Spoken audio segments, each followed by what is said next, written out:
Is my mic on?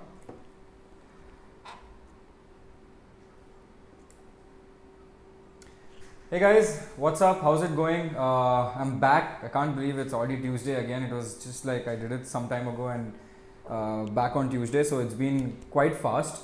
Yeah, so what I do is usually on the weekends, say for example on a Saturday or a Sunday, I make a deck, see what's trending in the world of finance. It's not only the stock market, but I try to link as much as possible to both the world of finance and the stock market because I like linking stuff. So we're going to talk about that today. And today we're going to talk about something very interesting that happened over the weekend, right? If you've been tracking the stock market or if you've been tracking the world of finance, you would see that something very interesting has happened, which is going to change the entire, landscape of the entire banking sector. So can we go to the slides, please?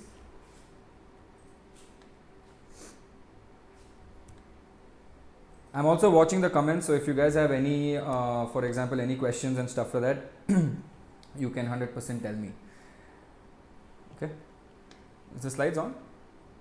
Okay, perfect. So if you go to the title slide, right now, I'm not going to try and making it very clickbaity, but if you've seen the recent news where there was talk about RBI opening doors to Tatas, Birlas and Ambanis to set up their own bank. Now, how cool would that be if we had a bank like an Ambani bank or a Reliance bank? I think Reliance bank is something that they would do, or maybe like a Tata bank or a Birla bank. Now, I'm talking about a full-fledged bank, right? There are two different types of bank that when you talk about banks, there are two different type of sectors in the bank. One is a normal banking institution like HDFC, ICICI, and the second one is something called as an NBFC, which is a non-banking financial company, right? Where they do most of the things very similar to a bank, but they have limitations as well, and a lot of different criteria that they have to meet with RBI compared to a normal bank. So what happened is, if you go to the next slide, let's talk about the main RBI announcement, right? The main RBI announcement says that an RBI panel, recently sat, I think over the weekend, I don't know, they were chilling and they sat over the weekend, and they actually proposed to allow large corporate houses to come and set up banks. Not only large corporate houses, but large NBFC firms to now convert themselves into a bank. Now, think about it from a very overview perspective, right? This has not happened before. I think it happened once with one bank as an exception, but now this is going to become a normal thing for it to happen. And if something like this happens, there's a lot of talk in the industry about, is RBI doing the right thing?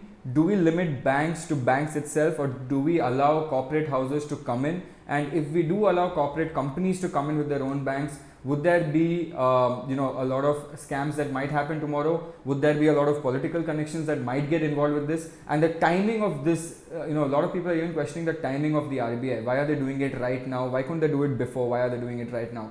So we look at some of the things that have happened, but all in all, it is an opportunity, a big opportunity, because what happens is, when a private sector player comes in, right, or whenever there's a new entry in the market by a big player, you would have seen that there's always disruption in the market. For example, if you remember, at one point we had Tata Docomo, Airtel and Vodafone in the telecom sector, and we were all one of those users, Aircel and stuff like that. And you remember we used to pay, I think my Vodafone bill at that point was minimum around 800 to 1000 bucks, or maybe 1200 sometimes, right? Because the plans itself was set at such a high limit. But as soon as a new player like say Reliance Jio came out and disrupted the entire market, whenever there's a big player coming in the market to disrupt someone, who wins at the end of the day? It's always us. It's always customers that win at the end of the day. For example, when Flipkart and Snapdeal were the two big players and Amazon came swooping in with super discounts and stuff like that, Google Pay came with a lot of cashback offers. So whenever a new industry player comes into the market, and when they come in, their main job is to acquire as many customers as possible from all the other players in the market, they have to resort to some kind of extra advantages that the other guy is not giving, and the extra advantages comes to us. So I'm actually curious to see what is going to happen with this new rule, and which banks actually get this license and convert themselves into a corporate, a proper bank, right? And what are the benefits that youngsters can get as well, more benefits as compared to the other banks, and what are the new innovative tactics that these guys can use. So this is going to be quite fun. So let's look at that. So RBI proposes, a panel on the RBI proposes to allow large corporate houses as promoters of bank. Promoters means owners of bank, right? They do have a promoter limit as well, but we'll get to that later. The key point was that the panel suggested the conversion of non-banking financial institutions into bank. Now these are NBFCs. There are a lot of small NBFCs, big NBFCs, massive NBFCs giving loans to a lot of small micro sector companies as well. But NBFCs cannot get into the retail game. Like I can't go and make an account or something there. I can't do savings and deposit in an NBFC. But the NBFC usually just works in giving loans, right? It usually gives you a lot of loans. So if you look at the announcement in more detail in the next slide, what we will see is that, okay, more zooming is required. Don't worry, I'm going to talk about that. Don't worry about the zooming, okay? I'm going to zoom you into that logic, okay? So now there are some key facts, okay? It's not like RBI came and said, acha boss, chalo, all the NBFCs come, let's become banks, Tata, you come, Birla, you come, Amba. It doesn't work that way. There are some kind of rules and regulations that RBI has put forward. Now, the rules and regulations for this is NBFCs with an asset size of 50,000 crores and above, including those owned by a corporate house, can be or may be considered to be converted into a bank. So basically, to even think about becoming a bank for you, you have to have an asset size of 50,000 crore. Now, what about the companies that don't have an asset size of 50,000 crore? Or what about the companies who have slightly less than 50,000 crore? For example, if you have only 35,000 crores or something like that, do you believe that there will be consolidation in the stock market? Do you think that company who has say 35,000 crore asset size might buy smaller NBFCs to make it 50,000, then convert it into a bank? You'll never know. It's a possibility that you might see some mergers happening in the market, right? The second thing what they're saying is they must have minimum 10 years of operations and they have to meet some basic due diligence criteria as well. So again, it is not that anyone and everyone can come into this. You have to be operational for 10 years, show a good track record. You should not be doing a lot of scams. Basically, that's what RBI says. Have a good track record, and then they have some, obviously, if it's RBI, it won't be 1 or 2 conditions. It will be massive, like a huge document of conditions. But knowing the big corporate houses, it is very easy for them to get tick mark on all the conditions and actually become a bank. So the more important thing is not how would they get the permission. The more important thing is who is going to get the permission. That is going to be fun to watch, right? If you go to the next one, not only if you look at the first 2 criteria, it said, okay, you need 50,000 crores to start this. Okay, cool. And you need 10 years of operation. But what RBI is also saying that NBFCs can apply for banking license if the promoters also fit and reach the proper criteria. So it is not only that the bank is there, it is also very dependent on the promoter himself. So we will have to see what kind of promoter is there. So a few things that they look at with the promoter is, one is the promoter not a fraudulent guy, if he's a good guy, and one of the other important things that they look at is the percentage stake that the promoter holds in a particular NBFC or a bank when it gets converted, because currently the bank, a promoter can only hold a very small percentage in a bank, and that is why you see say for example Uday Kotak last year also removed some of his stake and stuff, not last year, removed some of his stake, and you see all these banking promoters have to slowly dilute their stake. But now they're planning to ramp up that stake that the promoters can hold up to 26%, which is great actually. It is not a bad criteria at all, right? So if you go to the next slide, now this is very important guys, the next slide is something that you guys need to watch. Players to watch out for. Now who are the guys who can come under this segment or who can come under this radar, right? So there was a very nice article that I think I saw in I think Live Mint, I'm not sure, but they highlighted a few guys who have big portfolios, right? And some of them who have more than 50,000 more than 50,000 crores who can convert into a bank. The biggest person is Power Finance Corporation, which is PFC. Then we have REC. We have Bajaj Finance, which is doing really well from the last few years. And we have other small guys like, say, for example, Aditya Birla Capital, Tata Capital, Mahindra and Mahindra Financial Services, L&T, by the way. If you think L&T was only for your roads and constructions and responsible for the traffic jams in your city, no, it's not only that. They also do a lot of NBFC work. India Bulls Housing Finance, Muthoot Finance, Cholamandalam Finance, and Shriram Transport Finance Company. So these are some of the companies that people need to watch. These are some of the companies that might try getting the license, might or might not. Again, it does not mean that everyone has the capability to do it. Even if someone has 50,000 crores does not mean that they can. There's a lot of other things involved. So having said that, what we need to look out for as which I keep telling, start connecting the dots. what we need to look out for is who has the intent to actually convert into a bank. Because see, once you become a bank, there's a very high chance, if you do it well, you will become really big in India. Because India moving into this new state of mind where a lot of millennials are coming up, and a lot of millennials are going towards the credit side than the saving side. A lot of credit cards being used, a lot of pay later options being used, and the spending that we guys are doing, the millennials are doing, are a lot in this stage. So we can see that the market is slowly growing really big, and it would be beneficial for anyone to come and become a bank in the future, right? So that is some of the players that you need to watch. Now, who are the big players that can come? If you go to the next slide, who are the big players that can come? Now, there was an article on this. Okay, by the way, none of this is confirmed, right? So don't think this is confirmed. The RBI panel has sat on this and put out a document, but none of this is still set in stone, but there's high possibility it can.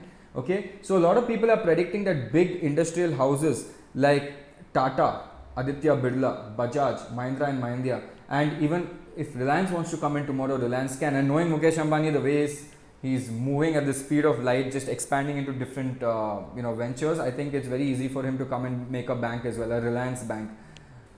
I mean, when I think about it, I get a little scared, right? But yeah, now some of these NBFCs that are already present in today's market, for example, Mahindra and Mahindra, Aditya Birla, Bajaj and Tata Sons, their NBFCs are already bigger than most of the mid-sized banks in our country. Now, if you look at our current banks, there's a lot of scams happening, right? Especially the public sector banks, you can see massive amounts of scams are happening. And because of these big scams happening, RBI has to come and bail them out, or they have to start merging them with other companies, or SBI has to come and take it under its wing like a big parent in the industry. But what would happen if, for example, a private sector player comes out? Would he resort to such scams, or would he do something like that? No idea, right? Because it's more promoter driven than a public sector kind of a driven company. So this will be very fun to watch what happens in a few days. Now, if you go to the next slide as well. Now, if you go to the next slide, it's something very similar to the previous slide as well. When the Reserve Bank of India opened the doors for corporates to set up payments banks for the first time, big industrial houses like Tata, Birla, Ambani, Mahindra and few others had made a beeline for differential banking experience, right? So they've actually tried applying for these licenses before. When this happened? When Paytm was trying to apply for a Paytm payments bank license. So at that time, a lot of people actually tried applying for this license. The exact people were, and you'll be very shocked with one name in this list, right? Reliance Industries, Aditya Birla, Tech Mahindra, Tata Sons and Sun Pharma had all applied for a license. Now, Sun Pharma also applied for a license, and Sun Pharma is a pharmaceutical company. So I have no idea where that came, but it's the founder is very well known in the industry, right? Some of these guys got the license, whereas some withdrew from the race as a second thought on the viability of the payments banking model. So a lot of people at that point were not sure about the payments bank that came out, right? Even today, if you look at Paytm Payments Bank, it's not spoken a lot about, or something that is a massive innovation. People do have it. It helps with a lot of things, but it's not spoken in very big light. Now, if you go to the next slide. Now, every time a news comes out, you'll always have positives and negatives, right? And there's been one guy who's always been vocal about it, who's Raghuram Rajan, who's come and said, and another person called Acharya, who's come and said that they denounce the RBI's new banking proposal. Now, they're saying they have two problems with this, right? What they're saying is, okay, one was the timing issue, that why is it happening right now? So a lot of people are curious as to why they're doing this right now, okay? The second thing is, how can the banks make good on loans when they are owned by borrowers themselves, right? So they're asking this question, that how can these banks do good on the loans that they've given when they are going to be owned by the borrowers itself? So it's going to be very difficult in a way that, what if a private sector bank comes out, say for example a Reliance Bank comes out, and Reliance Bank, what if tomorrow a Reliance Bank starts giving loans to its own companies, right? Obviously they'll have a clause saying you cannot give a loan directly to Reliance Industries, but there's a lot of loopholes in the Indian banking system. So what if something like that happens in the future? A lot of possibilities, we don't know, we're just assuming what can happen, what cannot happen, right? Another thing is, the entry of private players into banking needs to be prohibited, as it will further exacerbate the concentration of economic and political power in certain business houses. So what Raghuram also is saying, that if you let private players come, okay, and start fighting against the other banks, you will have a lot of dependence on these banks, and political power starts getting influenced in this as well, because now obviously the private houses, if Ambani owns a bank, then if he's obviously supporting some political party, then that could also be influenced in that, where a lot of loans can be given to the particular political party. I mean, a lot of things can happen.